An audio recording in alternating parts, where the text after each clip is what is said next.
Bapak Ibu yang kami muliakan, agenda kita sesuai dengan apa yang disampaikan oleh Bapak Pengurus.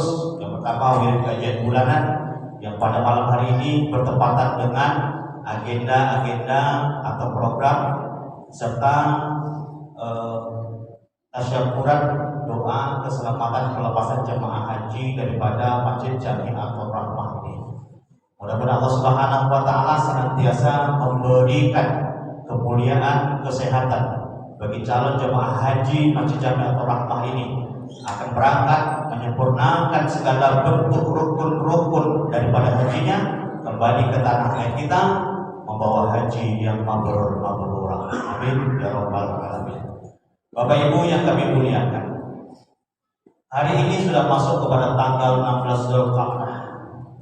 Artinya ada tinggal beberapa hari lagi di antara saudara-saudara kita beberapa minggu ke depan untuk menyempurnakan pelaksanaan ibadah haji wukuf di padang Arafah sebagai puncak haji. Haji ini dilaksanakan berdasarkan bulan-bulan yang Allah tetapkan di dalam Al-Quran.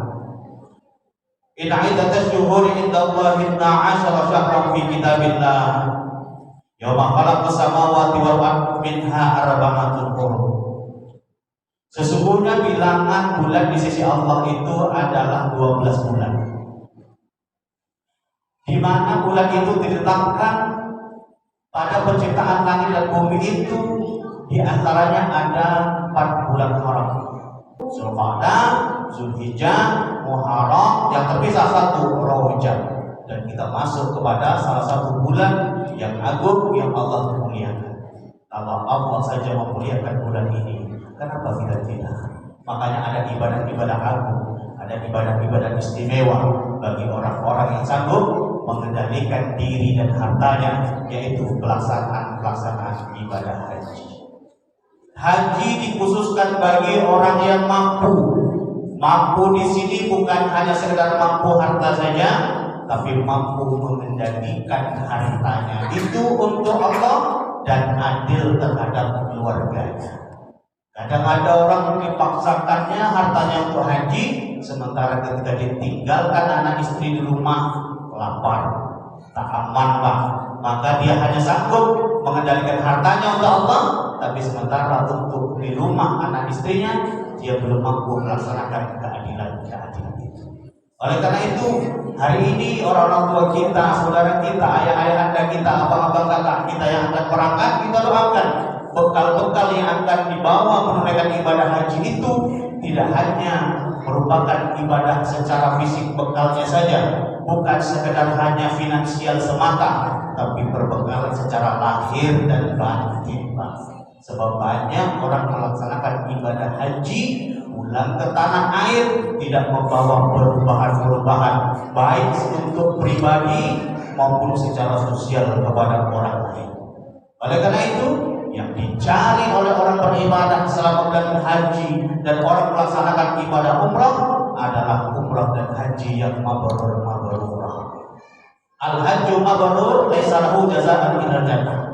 Haji yang mabrur itu balasan kepada orang yang melaksanakannya tak lain tak bukan adalah surga. Maka orang-orang yang akan berangkat haji ini adalah calon-calon orang yang akan mendapatkan tiket untuk masuk ke dalam surga. Kalau sudah ada tiketnya, mohon dijaga dengan baik, jangan robek, jangan koyak, jangan sampai hilang tiket-tiket itu. Bapak Ibu yang kami muliakan, di dalam Al-Quran Allah Subhanahu wa taala telah menyebutkan bahwasanya bagaimana gambaran orang melaksanakan ibadah haji. Seperti dalam surah Al-Baqarah ayat 197 yang kami sebutkan di awal tadi, Al-hajju ashhurun ma'lumat, faman farada fihinal hajja fala rafata wala fusuqa wala jidala fil hajj. Musim haji itu pada bulan-bulan yang telah dimaklumkan. Barang siapa mengerjakan ibadah haji dalam bulan-bulan itu, maka ada hal-hal yang harus mereka patuhi, ada hal-hal yang harus mereka jauhi. Salah satunya dalam hal tersebut dalam Al-Quran ada hal-hal yang dilarang. Yang pertama adalah fala wala rafata. Rafat itu jangan berkata kotor, Pak. mencaci maki. Janganlah situ Pak, orang banyak wukuf di padang Arafah situ Pak, habis waktu Pak untuk banyak merokok, menggunjing, gibah dan sebagainya.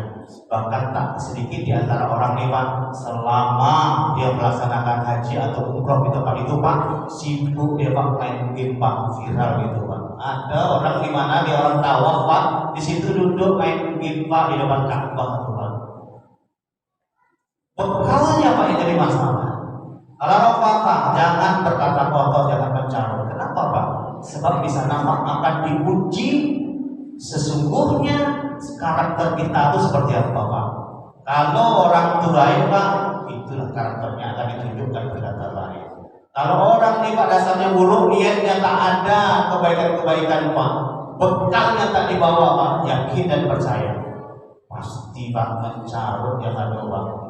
Lambat Pak makan datang Pak, dulu Pak kadang Pak dibilang lah gak enak pakai traveling dulu, nanti disebar-sebar sama orang. Wala fusuko, kata Allah jangan fusuk, fasik Pak. Apa itu fasik Pak? Udah tahu hukum agama, tak boleh melakukan itu dikerjakan juga. Suami istri Pak selama melaksanakan sudah berpakaian ihram Pak, tak boleh bercampur, tak boleh lagi berhubungan Pak suami istri Pak. Kalau kena Pak, lakukan itu juga Pak, kena denda Pak, bayar kambing dipotong Pak, sebabkan kita duit Pak. Pada jidalah, jangan bercakap, jangan berjidal antara kita, jangan berkelahi Pak. Sebab apa? Di sana nanti Pak, bukan sekedar satu suku saja Pak yang kita temui Pak, bukan orang Jawa saja, bukan orang Minang saja Pak, bukan orang Melayu saja Pak, bukan orang Mojo yang kita temui Pak di situ Pak. Yang kita temui Pak orang seluruh penjuru dunia ada di situ Pak. Yang kita segini tingginya Pak, orang tinggi di atas atap tuh Pak tingginya. Orang di situ Pak adabnya nggak sama kayak kita Pak di Indonesia nih Pak. Di Indonesia ada orang lewat di depannya Pak masih banyak yang begini Pak. Orang itu duduk mau dilangkahi kita Pak. Kalau tak tahan iman kita Pak, tak tahan diri kita Pak, ngamuk kita Pak. Makanya di sana paling bekal paling terbaik adalah Pak Inna khairaz zadi taqwa. Banyakkan mengalah, banyakkan di antara kita merendahkan diri kita di hadapan Allah, tawadhu kita di hadapan Allah, maka tidak terpengaruh, tidak terpancing kita Pak. Nanti di sana Pak macam-macam modelnya orang ibadah Pak. Takbiratul ihramnya ada yang begini, ada yang begini, ada yang begini Pak. Nanti ada takbir lepas gitu saja Pak. Dan itu kalau orang sudah terbiasa Pak hidup bersosial dalam urusan beragama di Indonesia nih Pak, kita di tempat kita nih Pak sudah terbiasa kita berprasangka berlapang dada tentang perbedaan itu Pak. Di sana kita tidak jadi masalah. Orang yang kunut silakan kunut. Ini mungkin punya dalil tersendiri. Yang enggak silakan enggak. Kita punya tempat-tempat tersendiri Pak. Maka di sana Pak banyak orang mendapatkan ketenangan, tapi juga banyak orang mendapatkan kesusahan. Dikatakan apa Pak? Bekal itu Pak. Akhirnya apa? Kalau selama kita belum menunaikan ibadah haji, kalau berkata kotor saja dilarang, pada musim haji berkata kotor itu lebih dilarang. Kalau pada musim sebelum haji kita tidak boleh fasik, tidak boleh melanggar hukum. Tetapi pada masa haji fasik itu lebih dilarang lagi. Karena kita tidak boleh berkelahi, tidak boleh mencekak Pak sebelum musim haji. Pada musim haji kita mau berangkat Pak, lebih diharapkan. Itu yang dimaksudkan di dalam ayat tersebut. Bapak Ibu yang kami muliakan, wa ma ta'lamu min hayyin ya'lamullah. Kemudian apa? Dan segala baik yang kamu kerjakan itu Allah akan mengetahuinya. Itu pasti Pak. Jadi di situ Pak, tanam kasih kebaikan Pak. Tanamkan kebaikan, sampaikan kepada orang kalau mau pergi hati-hati. Banyak kita beristighfar suami dengan istri kalau mungkin berangkat atau dengan mahram kita yang datang menunaikan ibadah haji itu Pak. Maka selamatlah di antara kita. Tapi ada apa? Bekal-bekal yang sebelum kita berangkat itu mesti kita juga tunaikan. Apa itu? Perbaiki dulu hubungan kita Pak kepada orang tua kita. Fatazawwadu fa inna khairaz zadi taqwa.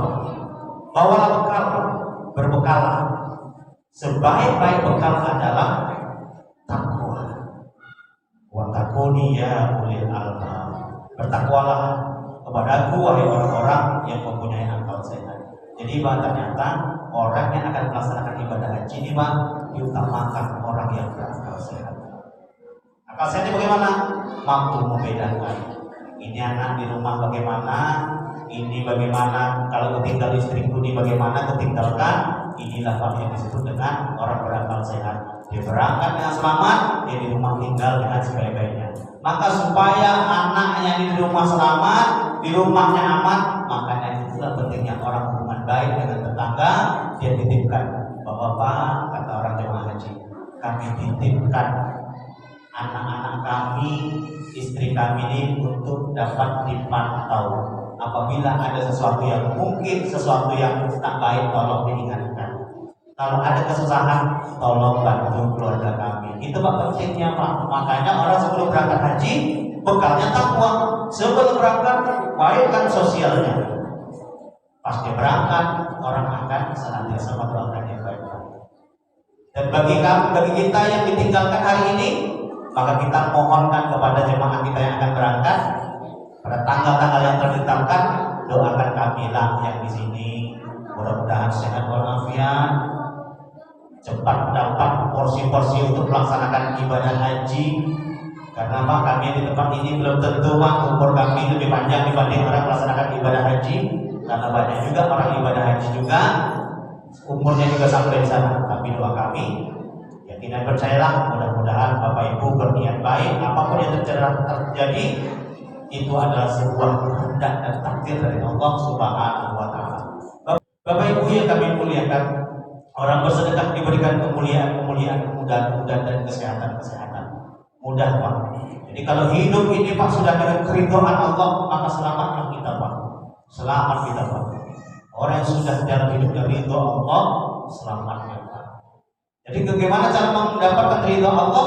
Maka laksanakan ibadah-ibadah itu dengan ikhlas. Kalau mengharapkan masuk surga ini karena ibadah kita nih Pak, yakin masih jauh Pak.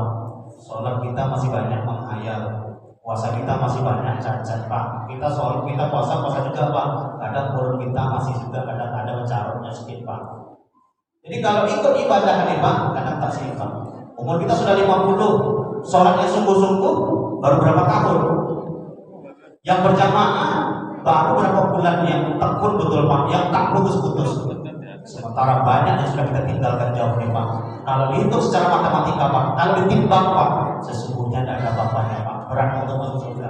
Tapi masuk surga kita adalah Allahumma inna nas'aluka ridha wal jannah. Ya Allah, aku bermohon kepadamu ya Allah, dengan keridhaanmu masukkanlah aku dalam surga. Jadi Pak, walaupun kita umur 50 tahun, baru 2 bulan terakhir kita dekat dengan masjid, baru sebulan terakhir kita rutin berjamaah Pak.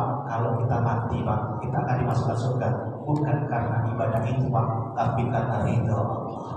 Kalau Allah sudah ridho Pak, urusannya beres Pak.